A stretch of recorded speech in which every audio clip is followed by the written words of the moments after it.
व्यक्ति से वो चीज मांगो ना जो उसके पास भी हो। अब तुम हमसे कह रहे हो अमर बना दो, लेकिन अमर तो मैं खुद भी नहीं हूं। क्यों? बंधुओं, जब प्रलय आता है ना, जिसको हम प्रलय समझते हैं, इस प्रलय के बारे में वर्णन आता है कि प्रलय में ब्रह्मलोक भी डूब जाता है। पृथ्वी तो बहुत दूर की बात है, ब्रह्मलोक भी, ब्रह्मा जी भी डूब जाते हैं। केवल नारायण बचते हैं अकेले। और श्रीमन नारायण क्षीर सागर में लेटे हुए भगवत भाव तपस्या करते हैं, भगवत स्मृति करते हैं,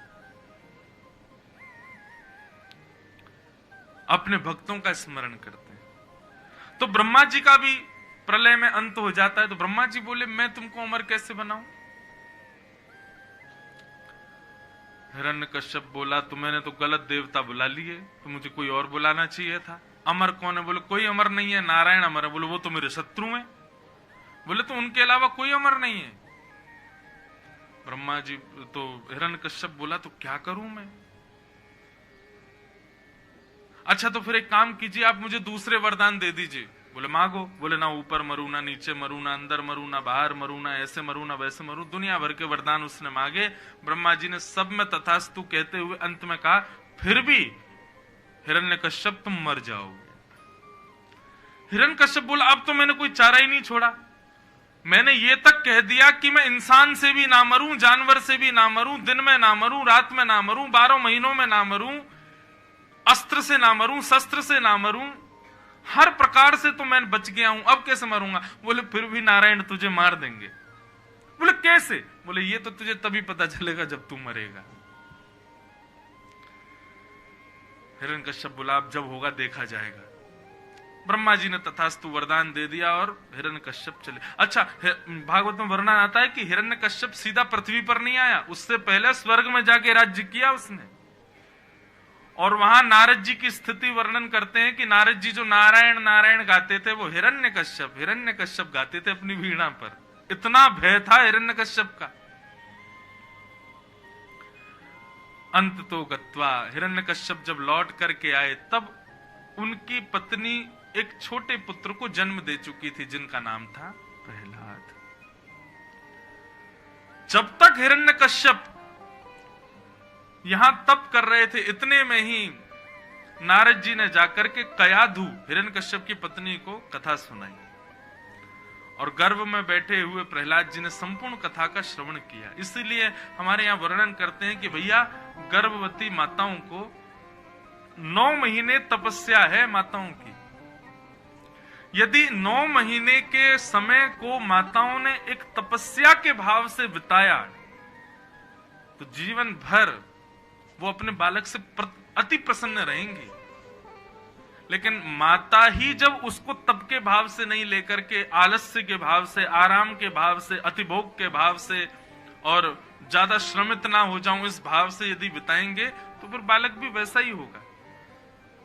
सच बताएं तो 9 महीने माताओं का जीवन जैसा बीतता है ना, देखिए आप कहेंगे कि महाराज जी कितना कष्ट होता है, ये तो मां ही जाने।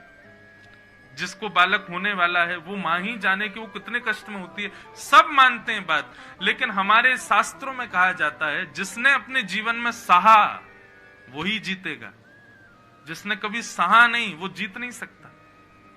सहते शब्द है संस्कृत में, इसके 2 अर्थ होते हैं। सहते का मतलब जीतना भी होता है और सहते का मतलब सहना भी होता है। जो सहेगा वही जीतेगा।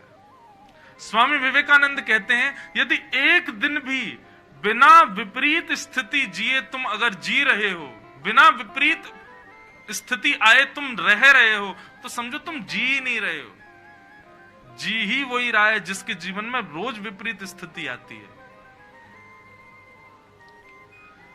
तो 9 महीने बस सह ले मां, थोड़ा अपने आलस्य का त्याग करे। भागवत में तो 5 बातें बताई गई हैं, 5 काम करने चाहिए माताओं को। मैंने प्रथम दिन कथा में बताए थे, जब आत्मदेव को फल देते हैं, सत्यम शौचम दया दानम एक भुक्तुम तु भोजनम वर्षावधि स्त्रिया कार्यम तेन पुत्रोति निर्मल।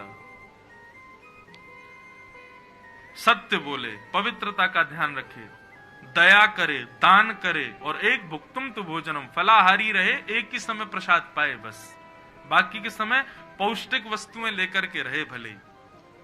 इस प्रकार 9 महीने जो मां रह लेगी उसका बालक साधारण नहीं होगा। और वही परिणाम हुआ कि एक राक्षस कुल में भक्तों का अग्रगण्य ध्वजा लेकर के आगे चलने वाला प्रहलाद जन्मा है। एक महाराक्षस परिवार में प्रहलाद जी का जन्म हुआ। क्यों? उनकी मां ने 9 महीने का जो नियम किया था और गर्भ में बैठे प्रहलाद जी ने जो कथा सुनी थी उसका प्रभाव। एक राक्षस कुल में भी प्रहलाद का जन्म हुआ।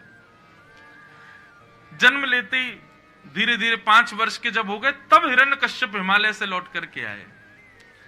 जब गए थे तब गर्भवती थी कयाधु, लौट के आए तो 5 वर्ष बाद बालक थोड़ा बड़ा हो गया।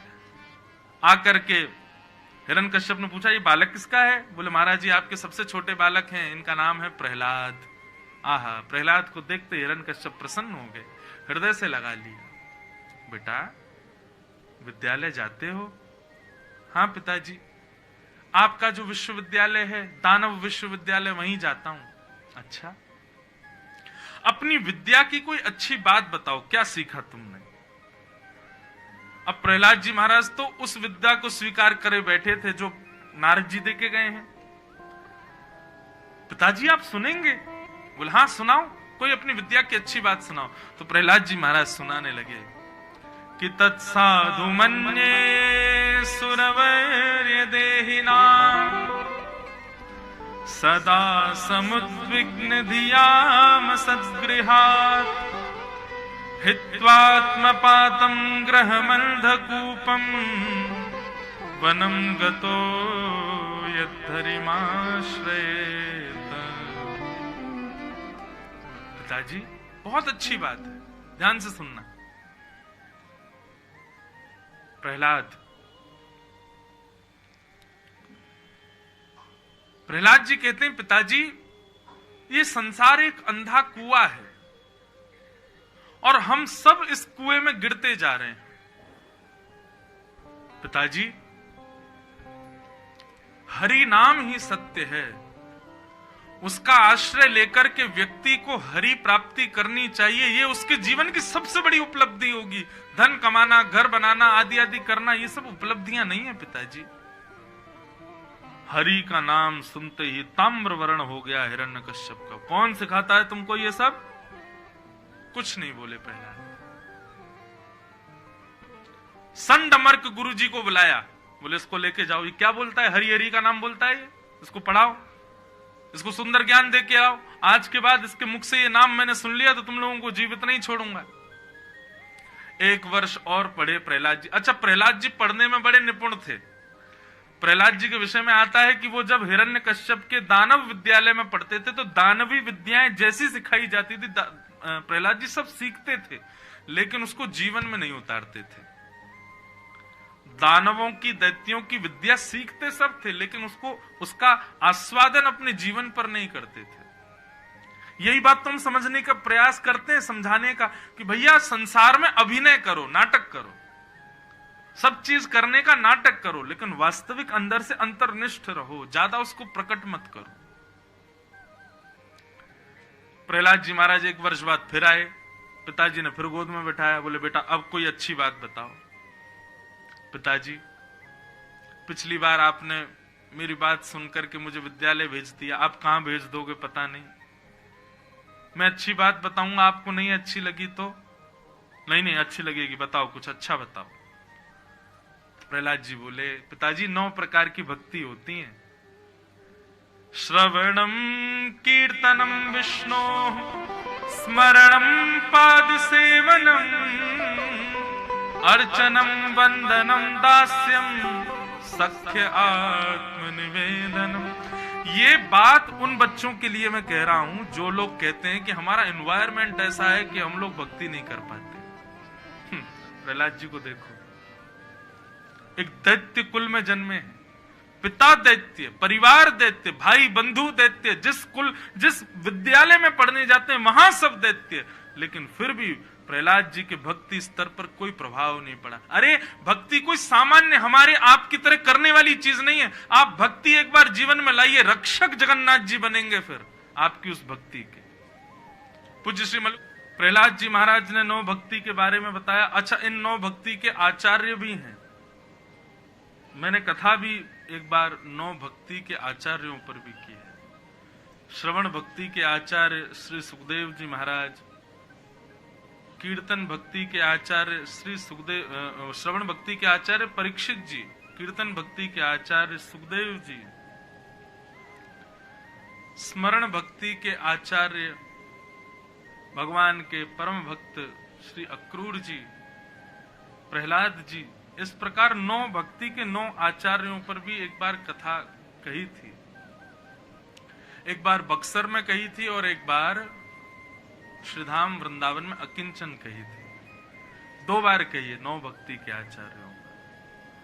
बहुत विस्तार से सुनाई है, तो बहुत सुंदर नवदा भक्ति है। प्रहलाद जी महाराज के मुख से 9 भक्ति के बारे में सुनकर के हिरण्यकश्यप को क्रोध आ गया और अब तो हिरण्यकश्यप ने उठा करके दूर पटक दिया और आज्ञा कर दी सैनिकों को, कैसे भी मारो, मैं इसको मृतक देखना चाहता हूं। स्वयं नहीं मार सकते क्योंकि पिता हैं। खूब प्रयास किए सबने, लेकिन कोई भी श्री प्रहलाद जी का वध नहीं कर पाया। तब श्री प्रहलाद जी महाराज से सब राक्षस गण पूछते हैं कि प्रहलाद, तेरी रक्षा कौन करता है? तेने कोई कवच पहन रखा है या कोई स्तुति है या कोई कौन है जो तेरी रक्षा करता है?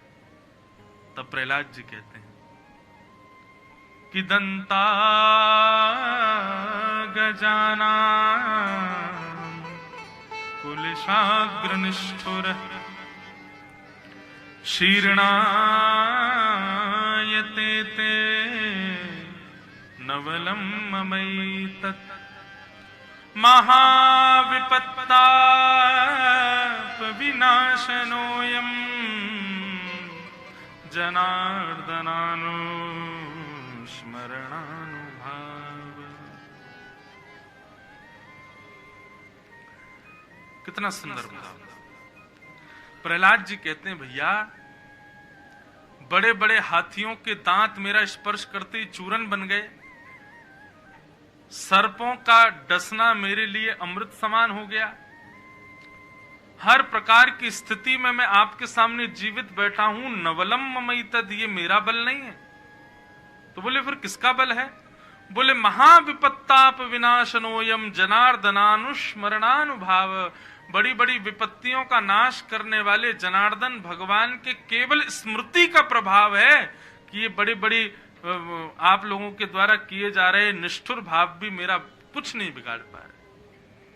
विचार करो राक्षसों, जिन जनार्दन भगवान के स्मरण में इतनी शक्ति है, स्वयं जनार्दन भगवान में कितनी शक्ति होगी? जिनकी स्मृति मेरा इतनी रक्षा कर सकती है, सोचो जिस दिन वो प्रकट हो गए स्वयं, तो क्या होगा? हरि स्मृति सर्व विपद विमोक्षणम, हरि स्मृति में ही इतनी ताकत है कि सारी विपत्तियों से हम बच सकते हैं। तो हरि स्वयं प्रकट हो जाए तो क्या होगा? और यहां पर एक बात और कहते हैं, बोले कृष्ण ग्रह ग्रहीतात्मा नवेद जगदीश्वर। बोले मेरे जीवन में एक नया ग्रह, 10वां ग्रह चल रहा है। किसी के जीवन में राहु केतु आदि ये सब के भाव चलते हैं, तो बोले प्रहलाद जी से आपके जीवन में कौन सा ग्रह चल रहा है? तो प्रहलाद जी कहते हैं कृष्ण ग्रह ग्रहीतात्मा। तो प्रहलाद जी महाराज वही बात कह रहे हैं, कृष्ण ग्रह ग्रहीतात्मा नवेद जगदीश्वर। मेरे ऊपर कृष्ण ग्रह चल रहा है, इसलिए मेरा कोई बाल बांका नहीं कर पा रहा है। सबने अनंत प्रयास किए, लेकिन श्री प्रहलाद जी को कोई कुछ नहीं कर पाया। अंत तो गत्वा एक दिन प्रहलाद जी महाराज अपने समस्त दैत्य बालकों के साथ में भगवत कीर्तन करने लगे, और भगवत कीर्तन करते हुए प्रहलाद जी ने एक बहुत सुंदर उपदेश दिया कि कौमाराचरेत प्राज्ञो धर्मान भागवतान हितान दुर्लभम मानुषम जन्म तदप्यध्रुवमर्थदम्।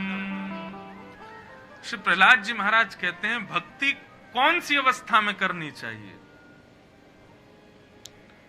कौन सी अवस्था में भक्ति प्रारंभ होनी चाहिए। तब प्रहलाद जी कहते हैं कौमार आचरेत प्राज्ञ, कुमार अवस्था से भक्ति प्रारंभ कर देनी चाहिए। जो लोग वृद्धावस्था के लिए भक्ति को छोड़ते हैं, ऐसे लोगों की भक्ति तो है, लेकिन भगवत प्रीति वो हरि प्रिय नहीं बन पाएंगे। हाँ, हरि उनके प्रिय जरूर बन जाएंगे, लेकिन आप चाहते हो कि हम ठाकुर जी के प्रिय बने, तो उसके लिए कुमार अवस्था से भक्ति करो ठाकुर जी की। अब देखो, ये तो सामान्य सी बात है, मैं आपके घर आऊं या कोई भी महापुरुष कोई घर आवे, कोई ब्राह्मण घर आवे, संत घर आवे, आप उनको 4 दिन पुरानी माला पहना दो, उसकी पपड़ियां टूट रही हो, बिल्कुल शुष्क पड़ रही हो, छूते ही बिखर जाए, ऐसी माला को वो पहनेंगे ही नहीं, तुरंत उतार के धर देंगे। लेकिन आप बिल्कुल नवीन माला, बिल्कुल नए नए पुष्पों को निकाल करके मोंगरा, गुलाब की माला, कमल की माला उनको पहनाओ, तो उनको भी शोभा लगेगी पहनने में, धारण करने में उनको भी सुख लगेगा, वो धारण करेंगे। ठीक उसी प्रकार भैया, भक्त किस अवस्था में ठाकुर जी के सन्मुख जाता है, ठाकुर जी इसके पर ज्यादा विचार नहीं करते, सब पर कृपा करते हैं, परंतु ठाकुर जी को धारण करने में उसको सुख लगता है जो कुमार अवस्था से आवे, जो बाल अवस्था से ही ठाकुर जी की भक्ति करे, ठाकुर जी को उसके प्रति ज्यादा स्नेह हो जाता है। प्रहलाद जी महाराज इस प्रकार समस्त दैत्य बालकों को ज्ञान उपदेश करते हुए, बालक कहते हैं प्रहलाद कोई खेल खेलें। प्रहलाद जी बोले कीर्तन रूपी खेल खेलो, और कीर्तन रूपी खेल खेलना प्रारंभ किया। सब बालक प्रहलाद जी के साथ कीर्तन करने लगे, सब नाचने लगे, गाने लगे, उछल उछल करके कीर्तन करने लगे। कीर्तन सुन करके जितने लोग वहां आवे सबको करंट लग जाए। करंट लग जाए मतलब सब भी कीर्तन करने लग जाए। हिरण्यकश्यप के महल में जब आवाज जाने लगी, तब हिरण्यकश्यप ने पूछा कहां से आ रहा है ये स्वर। बोले महाराज प्रहलाद और सब भक्त मिलकर के कीर्तन कर रहे हैं। सैनिकों को भेज दिया, जाओ जाकर के प्रहलाद का वध कर दो, और जितने उसके साथ कीर्तन करने उनका भी वध कर दो, बंद करो ये स्वर। लेकिन सैनिक लोग जामे, कीर्तन का ऐसा भाव वहां प्रकट हो रहा था, जो सैनिक मारने के लिए गए वो भी कीर्तन करने लगे। अंत तो गत्वा हिरण्यकश्यप ने मन बनाया मैं ही जाता हूं। हिरण्यकश्यप गया, सबको बिखेरता हुआ सीधा प्रहलाद जी के पास पहुंचा, जाकर के धक्का दे दिया। बोले आज तेरे हरि को मारूंगा, बता कहां है वो। अच्छा, जब ये कथा हम पढ़ रहे थे, एक दिन बचपन में नाना जी सुना रहे थे प्रहलाद चरित्र, तो हमने नाना जी से पूछा, मैं नाना जी एक बात बताओ, सबको करंट लगा, ये हिरण्यकश्यप को क्यों नहीं लगा। जब सब लोग जा रहे थे, सब कीर्तन कर रहे थे, सब प्रहलाद जी के साथ नाच कूद रहे थे, हिरण्यकश्यप क्यों नहीं नाचा। तो हमारे नाना जी ने विनोद में एक बात कही, बोले कि भैया बल्ब नए नए हों और उनके नीचे नंगे तार छुपा दिए जाएं तो जल जाएंगे, लेकिन बल्ब फ्यूज हो जाए उसके नीचे कितना भी तार छुपा वो जलेगा नहीं। तो बोले हिरण्यकश्यप का बल्ब फ्यूज था, उसमें भक्ति का एक कण भी नहीं था, इसलिए नहीं जला वो। सबसे बड़ी बात, इसको किस भाव में लोगे। बाकी के जितने भी लोग हैं वो प्रहलाद से द्वेष नहीं करते, हिरण्यकश्यप कहता है इसलिए प्रहलाद पर आक्रमण करते हैं, परंतु हिरण्यकश्यप तो द्वेष करता है। भगवत भक्तों से जो द्वेष करेगा, ठाकुर जी उसको स्वप्न में भी दर्शन नहीं दे सकते। इसलिए सबके ऊपर कीर्तन चढ़ गया, लेकिन हिरण्यकश्यप के ऊपर नहीं चढ़ा, क्योंकि प्रहलाद से द्वेष करता है। और द्वेषी व्यक्ति को भगवान अपने कीर्तन का, अपनी कथा का अधिकारी नहीं समझते। इसलिए हिरण्यकश्यप को कोई प्रभाव नहीं हुआ कीर्तन से। प्रहलाद जी से जाकर कहा तेरा हरि कहां है। बोले यत्र तत्र सर्वत्र है पिताजी। कहां नहीं है मेरे हरि। अच्छा, मुझ में है, आप में है, हम सब में है, हर वस्तु में वो विद्यमान है। खम वायु अग्निम सलिलम महिम च, सब में विद्यमान है। हिरण्यकश्यप बोले अच्छा इस खंबे में है। बोले जी है। हमारे पूज्य पिताजी महाराज कहते हैं खंबे में भगवान थे नहीं, लेकिन प्रहलाद का विश्वास अटल था कि हैं, तो ठाकुर जी आ गए। मानो तो मैं गंगा मां हूं, ना मानो तो। भक्ति मानने पर विद्यमान होती है। यदि आप मानोगे तो जगन्नाथ जी साक्षात नाथ हैं, यदि नहीं मानोगे तो दारू लकड़ी का स्वरूप दिखाई देगा आपको, उसके अलावा और कुछ आपको स्पष्ट दर्शन नहीं होगा। मानो, स्वीकार करो कि जगन्नाथ जी साक्षात भगवान तो हैं, कल्याण करेंगे, आपकी मनोकामना पूर्ण करेंगे, आपको दर्शन देंगे, अनुभव कराएंगे। नहीं मानोगे तो कुछ भी नहीं। मानने पर वो भगवान है, ना मानने पर तो कुछ भी नहीं। भाव नहीं तो जित, भाव नहीं तो भाव होए तो जित देखूं उतित प्रगट होए भगवान। भाव नहीं तो मंदिर में भी दीखत बस पाषाण। भाव मानना जरूरी है। तो प्रहलाद जी बोले मुझे दिख रहे हैं, इसमें भी भगवान है। हिरण्यकश्यप ने जैसे ही गदा का प्रहार किया, खंभ भेदन करके भगवान नृसिंह प्रकट हो गए। बोलो नृसिंह भगवान की। सब लोग हाथ जोड़ो, नृसिंह भगवान को प्रणाम करो। कि सत्यम विधातुम निज भृत्य भाषितम व्याप्तिम च भूते स्वखिलेषु चात्मनः अदृश्यतात्यद्भुत रूपमद्वहं स्तंभे सभाया न मृगम न मानुषम्। भगवान नृसिंह प्रकट हो गए और नृसिंह प्रकट होते ही हिरण्यकश्यप के साथ युद्ध करने लगे।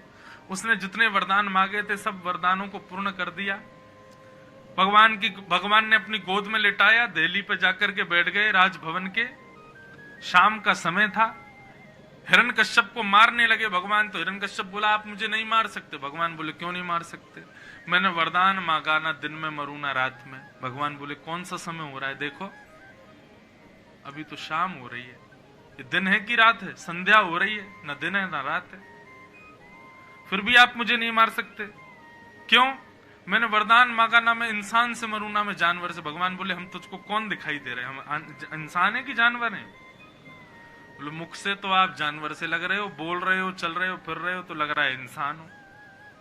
भगवान बोले और बताओ। बोले हमने वरदान मांगा, ना ऊपर मरे ना नीचे। बोले कहाँ हो तुम ही बताओ। बोले आपकी गोद में है, ना ऊपर है ना नीचे। और बताओ। बोले मैंने वरदान मांगा, ना अंदर मरूं ना बाहर। भगवान बोले कहाँ बैठे हम? बोले आप द्वार पर बैठे हो, ना अंदर हो ना बाहर हो। मैं फिर भी नहीं मर सकता। बोले क्यों? मैंने वरदान मांगा कि ना मैं सजीव से मरूं ना मैं निर्जीव से मरूं, ना मुझे कोई जीवित मार सके ना कोई मरा हुआ मार सके। भगवान बोले मानव के शरीर में दो अंग ऐसे होते हैं, नखून और केश, जो जीवित होते हैं पर काटने पर कभी रक्त नहीं निकलता, इसलिए निर्जीव है। हम तुझको नाखूनों से ही तेरा पेट विदीर्ण करेंगे। बहुत सारे वरदान करते हुए अंत में बोला फिर भी नहीं मार सकते। क्यों? मैंने वरदान मांगा कि मैं 12 महीने में नहीं मरूं। भगवान बोले 13वां महीना तेरे लिए ही बनाया मैंने, ये 3 साल में एक बार आएगा, जिसको कई प्रांत में लोग मल मास कहते हैं। दक्षिण भारत में तो कोई शुभ काम ही नहीं होते, कई जगह नहीं होते, कहीं भी नहीं होते शायद। शुभ कार्य मतलब कथा आदि भक्ति भजन खूब होता है, लेकिन कोई नया कार्य शुरू करना, शादी ब्याह आदि सब नहीं होते। भगवान बोले तुम्हारे लिए ही बनाया 13वां मास। हिरण्यकश्यप बोला मुझे पहले नहीं पता था, नहीं तो मैं यही बोल देता 13 महीने में नहीं मरूं। भगवान बोले हम 14वां बना देते तेरे को मारने को, कहां तक बचोगे? और अंत तो गत्वा भगवान ने अपने प्रचंड नाखूनों से हिरण्यकश्यप का पेट विदीर्ण करते हुए उसका वध कर दिया। बोलो भक्त वत्सल भगवान की। भगवान नृसिंह को क्रोध आया, क्रोध में हाथ पांव कांप रहे हैं, आंखें ताम्र वर्ण की हो गईं। सबने स्तुति गाई, लेकिन नृसिंह भगवान का क्रोध शांत नहीं हुआ। तब अंत में ब्रह्मा जी ने कहा जाओ प्रहलाद भगवान की स्तुति गाओ, तुम्हारे लिए आए हैं। तब प्रहलाद ने जाकर के भगवान की बहुत सुंदर स्तुति गाई। और स्तुति गाते हुए श्री प्रहलाद जी महाराज भगवान से वर्णन कर रहे हैं कि ब्रह्मादय सुरगुणा मुनयो सिद्धा सत्त्वैकतानमतयो वचसां प्रवाहैः नाराधितुं पुरगुणैरधुनापि पिप्रो किं तोष्टुमर्हति समे हरिरुग्रजाते।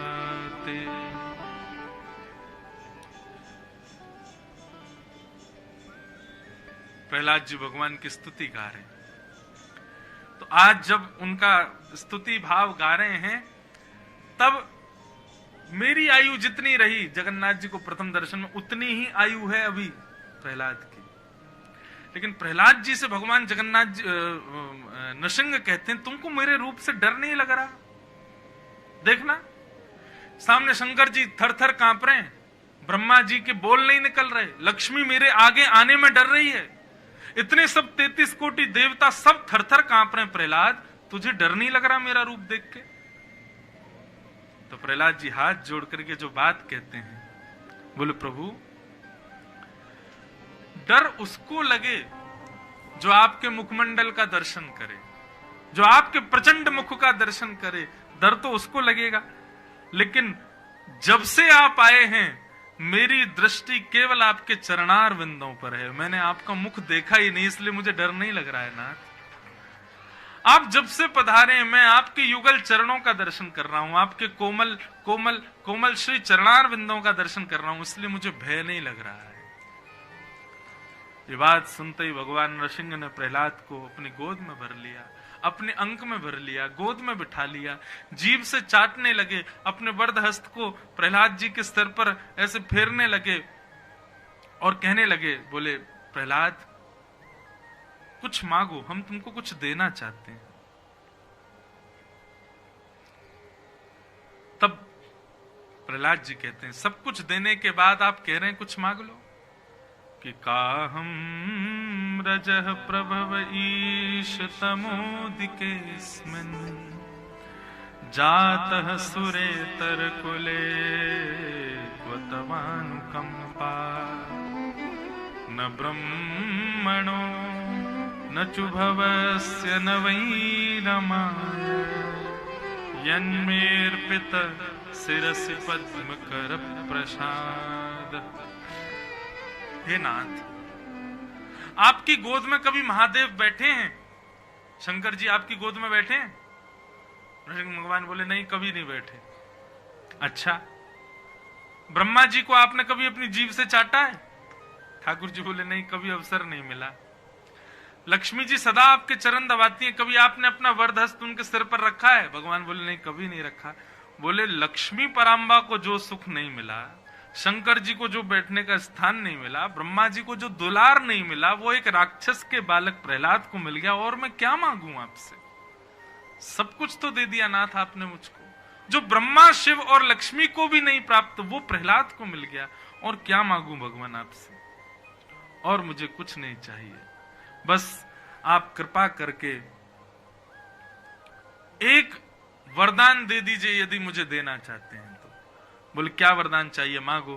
कि यदि राशीष में कामा वराम स्वाम वरदर्शव कामानां मृत्यु संरोहम भवतस्तु वृणे वरम। हे नाथ, बस एक कृपा मुझ पर कर दीजिए। बोले क्या? कि नाथ, मैं आपसे कभी कुछ भी ना मांगू, आपसे मेरे हृदय में कभी भी कुछ मांगने की इच्छा ही प्रकट ना हो, कृपा करके ऐसा वरदान दे दो। यदि मांगू तो केवल आपको मांगू और कुछ ना मांगू नाथ, बस ऐसी कृपा मुझ पर कर दीजिए, मुझे आपसे और कुछ नहीं चाहिए। भाव सुनकर के नृसिंह भगवान प्रसन्न हो गए। और आदि आदि बहुत विस्तृत प्रहलाद जी का चरित्र है, बहुत सुंदर भाव है। प्रहलाद जी और भी कई चर्चाएं ठाकुर जी की गोद में बैठ करके करते हैं, एक आध दिन भाव आएगा तो उसको श्रवण कराएंगे। बोलो भक्तवत्सल भगवान की। प्रहलाद जी पर कृपा करके भगवान नृसिंह वहां से प्रस्थान कर गए।